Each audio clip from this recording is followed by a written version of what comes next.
Bonjour à tous, on se retrouve sur l'espace comics du Bordeaux Geek Festival et plus précisément sur le stand d'Aquileos en compagnie d'Aurélien Rosset qui œuvrait notamment sur l'œuvre Emprise. Bonjour Aurélien, comment ça va? Bonjour, ça va très bien, ça se passe bien. Tu passes un bon festival? Oui, c'est très festif. Alors pour ceux qui ne le savent pas forcément ou qui découvrent, parce que sur mon site on parle plus de jeux vidéo et on se met un peu aux comics dernièrement, alors tu es un dessinateur, un scénariste de comics français. Alors comment tu t'es mis finalement aux comics? Quel est ton parcours qui t'a mené à ce média? Alors, j'ai commencé par me dire que j'allais faire de la bande dessinée et j'avais une envie de raconter des histoires dans un style, dans un univers très américain et de ce genre d'histoire a découlé le format qui est celui appelé comics, donc avec un format un peu plus petit que le franco-belge. Et puis avec cette fois-ci une pagination un petit peu plus grosse. Voilà.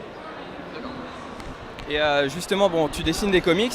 Et est-ce que c'est facile de lancer un comics en France? Parce que dans l'imaginaire collectif, on peut imaginer que c'est plus quelque chose ancré dans la culture américaine. Et est-ce que c'est facile de développer justement un comics et de le distribuer dans l'Hexagone finalement? Effectivement, c'est une bonne question parce que j'ai démarché le projet pendant plusieurs années avant qu'il soit édité par un éditeur français.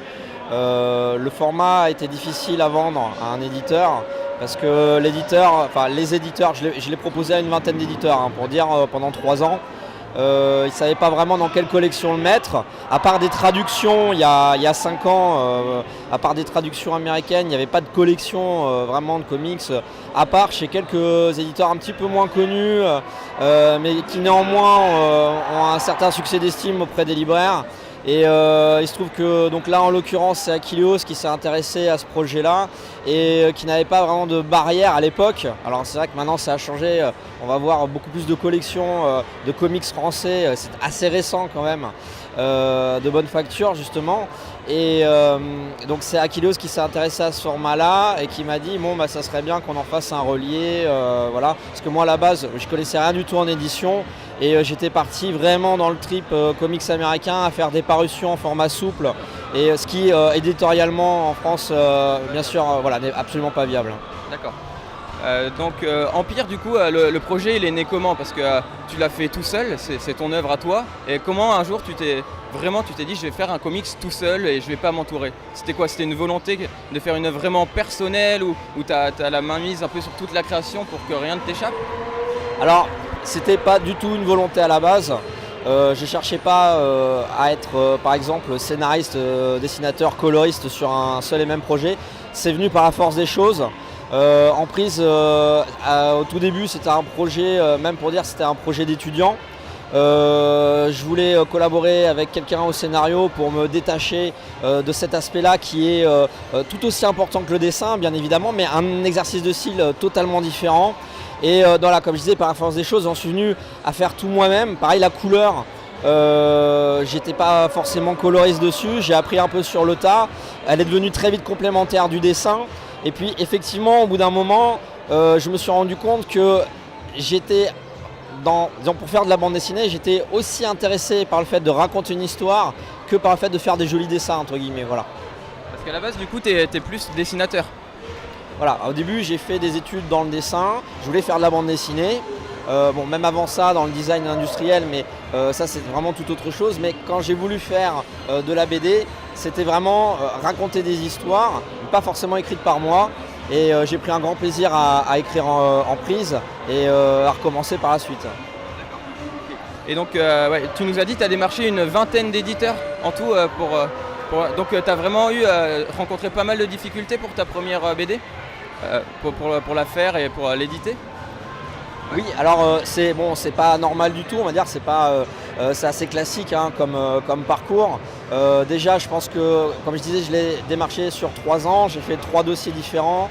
Je pense que la première année, indubitablement, j'étais pas prêt. Au niveau graphique, il y avait beaucoup de lacunes au niveau du scénario. La seconde année, ça commençait à se préciser au niveau graphique, le scénario c'était toujours pas ça.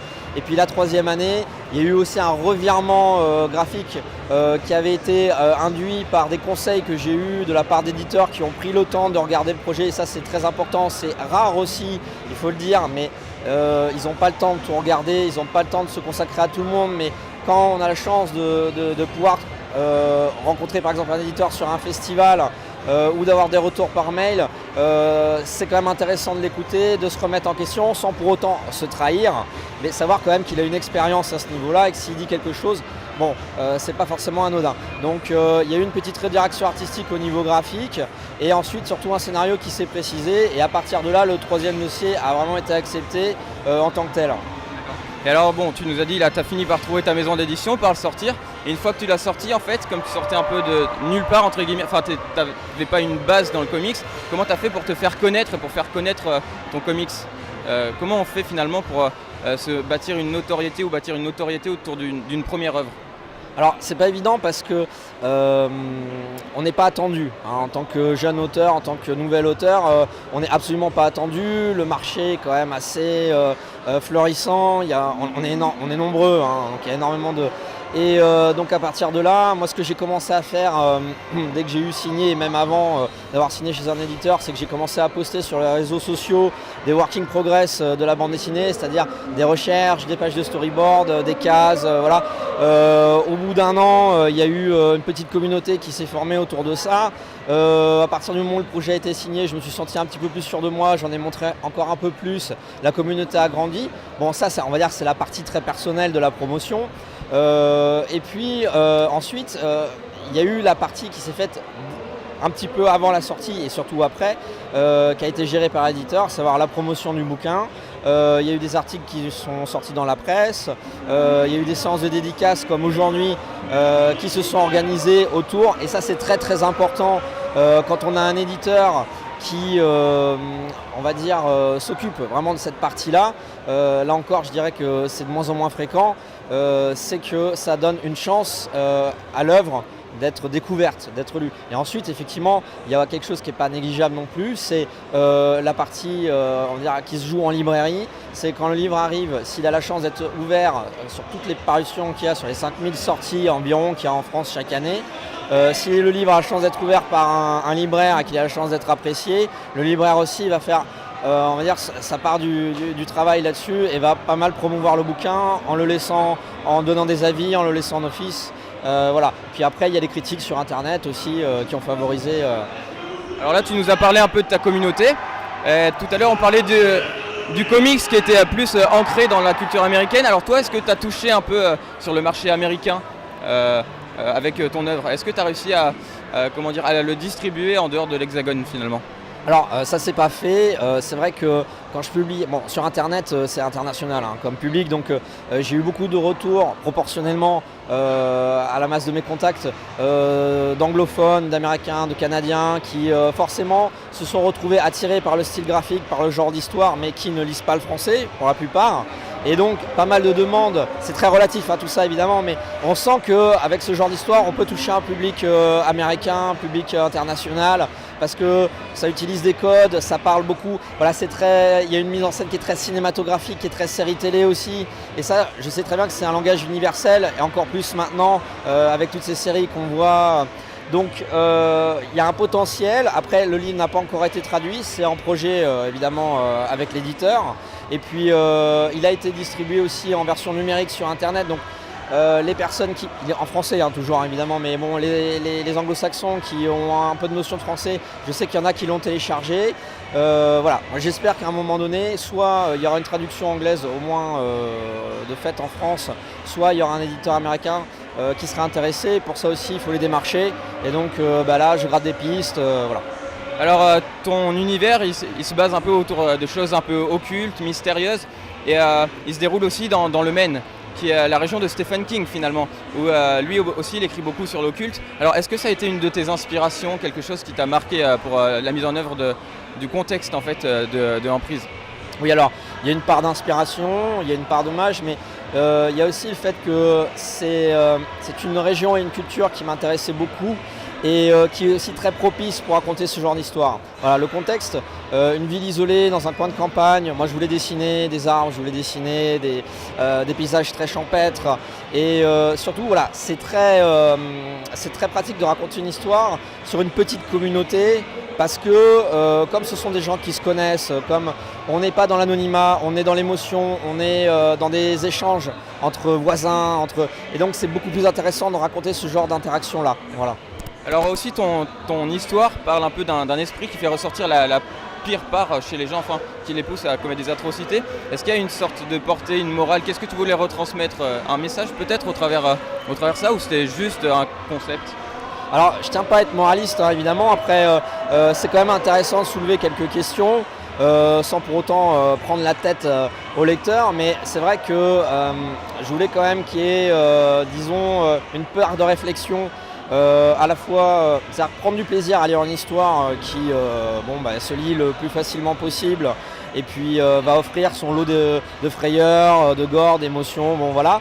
Et puis effectivement qu'il y ait une réflexion sur le soi, sur la condition humaine, qu'est-ce qui fait que nous sommes ce que nous sommes, les choix qu'on va faire dès le départ. C'est vrai qu'il est beaucoup question d'héritage dès le début, des questions de mort dès le début, et ensuite de l'après. Voilà, donc sans pour autant rentrer dans de la théologie ou quoi que ce soit, ce sont des sujets qui sont abordés, on a chacun notre opinion là-dessus, et je tiens à offenser personne avec les idées que je peux avancer dans le bouquin, mais effectivement je voulais offrir un début de réflexion sur le sujet. Et alors finalement, tu l'as développé tout seul, tu nous as dit que ça a mis du temps à l'éditer, mais à le faire en soi, combien tu as mis de temps à faire la version finale là, que nous on peut lire et acheter? Alors à partir du moment où le livre a été signé, si on met de côté le fait que quand on réalise un livre, on est parfois obligé de prendre quelques boulots à côté alimentaires pendant quelques semaines, voire quelques mois. Donc ça coupe un petit peu, ça ralentit un petit peu la production. Mais si j'enlève toutes ces périodes-là, sur ce livre qui est mon premier livre, donc sur lequel j'ai commencé à trouver un rythme plus lent au départ et puis qui s'est accéléré évidemment vers la fin, je dirais que là sur le premier j'ai mis 2 ans et demi pour faire du 170 pages à peu près. Et là du coup tu travailles sur pas vraiment une suite spirituelle du coup qui se passe dans le même univers, tu peux nous en parler? Oui, alors donc ça sera un autre Emprise, ce ne sera pas vraiment un Emprise 2 parce que en respectant le contrat vis-à-vis du lecteur et vis-à-vis de ce que je m'étais dit, donc Emprise c'est vraiment un one shot qui se termine, qui n'a pas besoin de suite, donc c'est pas un besoin. Mais oui, il y aura vraiment une histoire qui se déroulera dans le même univers avec, on trouvera quelques personnages, ça se passera pas à la même époque, ça sera toujours du fantastique, il y aura toujours un côté thriller fantastique, ce sera peut-être moins polar, il y aura toujours cet aspect enquête, mais ça sera moins policier. Et je pense aussi, ça c'est une de mes intentions, c'est que ça sera encore plus bizarre. Voilà. Bon alors du coup on peut te retrouver où? Sur les réseaux sociaux, sur Facebook peut-être, où tu as un site aussi, et où est-ce qu'on peut retrouver tes œuvres, les acheter, les commander?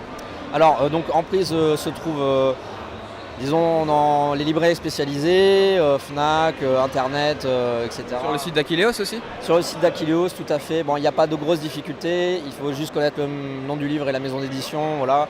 Et donc j'ai un Facebook Emprise dédié, comme j'en parlais tout à l'heure, donc à la publication de Working Progress, à l'annonce de dédicaces, quelques petites goodies de temps en temps avec des dessins originaux, etc. Donc surtout sur Facebook. Il y a un Twitter, bon, il faudra que je l'alimente un petit peu plus. Un site internet qui est en construction, je pense qu'il sortira certainement un petit peu avant la sortie du tome 2, qui essaiera de prolonger l'expérience du premier et de faire le pont avec le deuxième livre.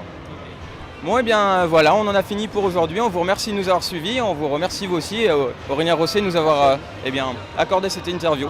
Au revoir.